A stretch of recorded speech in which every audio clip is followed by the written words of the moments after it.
ಕೋಲಾರ ಜಿಲ್ಲೆ ಬಂಗಾರಪೇಟೆ ತಾಲೂಕಿನ ಮಾಜಿ ಯೋಧರ ಸತ್ತಿನ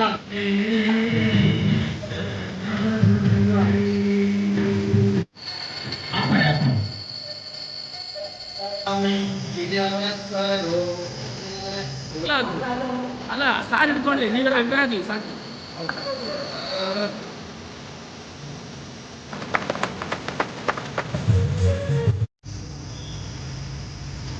ಜೈ ಜವಾನ್ ಜೈ ಕಿಸಾನ್ ಜೈ ಜವಾನ್ ವಂದೇ ಮಾತರಂ ವಂದೇ ವಂದೇ ಮಾತರಂ ವಂದೇ ಮಾತರಂ ಜೈ ಬೋಲೋ ಭಾರತ್ ಮಾತಾ ಕಿ.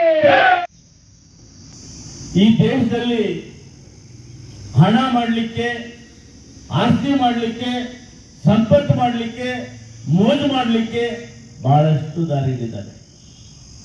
ಆದರೆ ಇವೆಲ್ಲವನ್ನು ಮಾಡ್ತಕ್ಕಂಥ ಅವರನ್ನ ಕಾಯ್ಬೇಕಲ್ಲ, ಅದಕ್ಕಿರ್ತಕ್ಕಂಥವರು ನಮ್ಮ ಯೋಧರು ಮಾತ್ರ. ಇವತ್ತೇನಾದ್ರೂ ಕೂಡ ಈ ದೇಶದಲ್ಲಿ ಬಂಡವಾಳಶಾಹಿಗಳು, ಕೋಟ್ಯಾಧಿಪತಿಗಳು, ಲಕ್ಷಾಂತರ ಅಧಿಕಾರಿಗಳು, ಸುಮಾರು 140 ಕೋಟಿ ಜನ ಸುರಕ್ಷಿತವಾಗಿ ನೆಮ್ಮದಿದ್ದಾರೆ ಅಂದರೆ ಅದಕ್ಕೆ ಕಾರಣ ತಮ್ಮ ಒಂದು ಕುಟುಂಬ, ಮನೆ, ಮಕ್ಕಳು, ಮಡದಿ, ತಂದೆ, ತಾಯಿ ಸರ್ವಸ್ವವನ್ನು ತೊರೆದು ನಾನು ಭಾರತ ದೇಶದ ಮಗ ಅಂತೇಳಿ ತಮ್ಮ ಜೀವವನ್ನು ಪಡೆದಾಗಿಟ್ಟು ಕಾಯತಕ್ಕಂಥ ಯೋಧರಿಗೆ ನಾನು ಅನೇಕ ಪ್ರಣಾಮಗಳನ್ನು ಸಲ್ಲಿಸ್ತೇನೆ. ನೋಡ್ಬೇಕು, ಇವತ್ತು 0 ಡಿಗ್ರಿ ಸೆಲ್ಸಿಯಸ್ ಅಲ್ಲಿ ನಮ್ಮ ಯೋಧರು ಊಟ ಇಲ್ಲದೆ ಕೆಲಸ ಮಾಡ್ತಾರೆ. ಬೆಂಕಿ ಉರಿತಾ ಇರಲಿ, ಮಳೆ ಬೀಳ್ತಾ ಇರಲಿ, ಎಷ್ಟೇ ಕೊರೆಯುವ ಚಳಿ ಇದ್ರೂ ಕೂಡ ತಮ್ಮ ಜೀವದಾನವನ್ನು ತೊರೆದು ಇನ್ನೊಬ್ಬರಿಗಾಗಿ, ಈ ದೇಶಕ್ಕಾಗಿ ಬೆಳೀತಕ್ಕಂಥವರು ನಮ್ಮ ಯೋಧರು. ಭಾರತ ದೇಶ ಮಿಲಿಟರಿಯಲ್ಲಿ 2ನೇ ದೊಡ್ಡ ದೇಶವಾಗಿ ಹೊರಹೊಮ್ಮಿದೆ. ನಮ್ಮ ನೋಡಿ, ಇವತ್ತು ಭೂಸೇನೆ ಇವತ್ತು 12.5 ಲಕ್ಷ, 12,50,000 ನಮ್ಮಲ್ಲಿ ಭೂಸೇನೆ ಇದೆ. ವಾಯುಸೇನೆ 1,40,000 ವಾಯುಸೇನೆ ಇದೆ. ಆಮೇಲೆ ನಮ್ಮ ನೌಕಾಸೇನಾ ಸಿಪಾಯಿಗಳು ಸುಮಾರು 60,000 ಇದೆ. ಅಂದರೆ ಪ್ರಪಂಚದಲ್ಲಿ ಹೆಚ್ಚಿನ ಮಿಲಿಟರಿ ಶಕ್ತಿಯನ್ನು ಹೊಂದಿರತಕ್ಕಂಥದ್ದು ಅದು ಭಾರತ ದೇಶ ಅಂತೇಳಿ ಹೆಮ್ಮೆಯಿಂದ ಹೇಳ್ತೇವೆ. ಬಂಧುಗಳೇ, ನಾನು ಒಂದು ಮಾತ್ರ ಹೇಳ್ತೇನೆ, ಇವತ್ತು ಸುಮಾರು 14 ಲಕ್ಷ ಸೈನಿಕರು ನಮ್ಮಲ್ಲಿದ್ದಾರೆ. ಇದರೊಂದಿಗೆ 9.6 ಲಕ್ಷ ಮೀಸಲು ಪಡೆ ಇದೆ.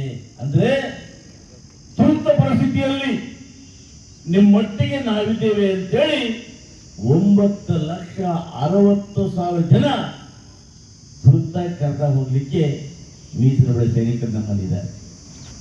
ಎಷ್ಟೇ ಅಲ್ಲ ಬಂಧುಗಳೇ, ಇವತ್ತು ಹಬ್ಬ ಮಾಡ್ತೀವಿ, ರಾಜ್ಯೋತ್ಸವ ಮಾಡ್ತೀವಿ, ಸುವರ್ಣ ದಿನಾಚರಣೆ ಮಾಡ್ತೀವಿ, ಅನೇಕ ಹರಿದಿನಗಳನ್ನು ಮಾಡ್ತೀವಿ.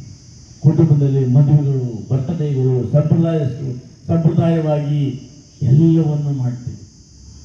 ಆದ್ರೆ ನಮ್ಮ ದೇಶಕ್ಕೆ ಯೋಧರಿಗೆ ಇವ್ಯಾವೂ ಇಲ್ಲ. ಮಗಳ ಬರ್ತಡೇ ಇರಲಿ, ವಿವಾಹ ವಾರ್ಷಿಕೋತ್ಸವ ಇರಲಿ, ಏನೇ ಸಂಭ್ರಮ ಇದ್ರೂ ಕೂಡ ಅವರ ಸಂಭ್ರಮ ಎಲ್ಲ ಕೂಡ ದೇಹ ಕಾಯೋದ್ರಲ್ಲೇ ಆನಂದ. ಇದಕ್ಕೆ ಕೂಡ ಭಾರತ ದೇಶದಲ್ಲಿ ಯಾರಾದರೂ ಕೂಡ ನಿಜವಾದ ದೇಶಭಕ್ತರು, ದೇಶಾಭಿಮಾನಿಗಳು ಅಂದ್ರೆ ನಮ್ಮ ಯೋಧರು. ಇಂಥ ಯೋಧರಿಗೆ ನಾವೆಲ್ಲ ಕೂಡ ಅನೇಕ ಪ್ರಣಾಮಗಳನ್ನು ಸಲ್ಲಿಸ್ತಾರೆ. ಯೋಧ ನಮ್ಮಲ್ಲಿ ಕೂಡ ಈ ದೇಶಕ್ಕಾಗಿ ತಮ್ಮ ಸರ್ವಸ್ವವನ್ನು ಮುಡಿಪಾಗಿಟ್ಟ ಬಹಳಷ್ಟು ಮಹನೀಯರಿದ್ದಾರೆ. ಇವತ್ತು ನಮಗೆ ಫೀಲ್ಡ್ ಮಾರ್ಷಲ್ ಮಾಣಿಕ್ಯ ಅವರಾಗ್ಬೋದು, ಜನರಲ್ KS ತಿಮ್ಮಯ್ಯ ಆಗ್ಬೋದು, ಸಂದೀಪ್ ಹುಲಿಕಿಶನ್ ಆಗ್ಬೋದು, ಮನೋಜ್ ಕುಮಾರ್ ಪಾಂಡೆ ಆಗ್ಬೋದು, ಇಲ್ಲಿ ಕೇವಲ 4 ದಿವಸ ಇದೆ ಅಂತ ಹೇಳಿದೆ. ಇಂಥವರು ನಮ್ಮಲ್ಲಿ 100 ಸಂಖ್ಯೆ ಯೋಧರು ಇವತ್ತು ತಮ್ಮ ತ್ಯಾಗವನ್ನ ಬಲಿದಾನವನ್ನ ಮಾಡಿ ಈ ದೇಶವನ್ನು ರಕ್ಷಣೆ ಮಾಡ್ತಾರೆ. ಇದೀಗಾಯಿತು ಸರ್ಕಾರಗಳು ಯಾವುದೇ ಇರಲಿ, JDS ಇರಲಿ, ಬಿಜೆಪಿ ಇರಲಿ, ಕಾಂಗ್ರೆಸ್ ಇರಲಿ, ನಮ್ಮ ಯೋಧರ ಕಾರ್ಯ ಮಾತ್ರ ಅವರು ಒಂದೇ ಗೊತ್ತಕ್ಕಂಥದ್ದು ನಮ್ಮ ದೇಶ ನಮ್ಮ ಜನ. ಅವರ ಅಪರಾಧ ಮಾಡೋದ್ರಲ್ಲಿ 100 ಅಪರಾಧಗಳಿದ್ರೆ ಒಬ್ಬ ಅಪರಾಧಿ ಕೂಡ ಯೋಧಿರೋದಿಲ್ಲ. ಯಾಕೆ ದೇಶವನ್ನೇ ಕಾಯುವಾಗ ನಿಮಗೆ ದೇಶದ ಬಗ್ಗೆ ಇರ್ತಕ್ಕಂಥ ಗೌರವ, ಅಭಿಮಾನ ಇವೆಲ್ಲವನ್ನು ಕೂಡ ನಿಮಗೆ ಪಾಠಗಳನ್ನ ಬಿಂಬಿಸ್ಕೊಟ್ಟಿರ್ತಾರೆ. ಬಂಧುಗಳೇ, ಇವತ್ತು ಈ ಸ್ಮಾರಕಕ್ಕೆ ನೀವು ಡಿಸೈನ್ ಕೊಡಿ, ಯಾವ ರೀತಿ ಮಾಡಬೇಕು ಅಂತ, ಎಷ್ಟು ಹಣ ಆದರೂ ಕೂಡ ಸ್ವಂತ ಖರ್ಚಿನಿಂದ ಬಳಸ್ತಾನೆ.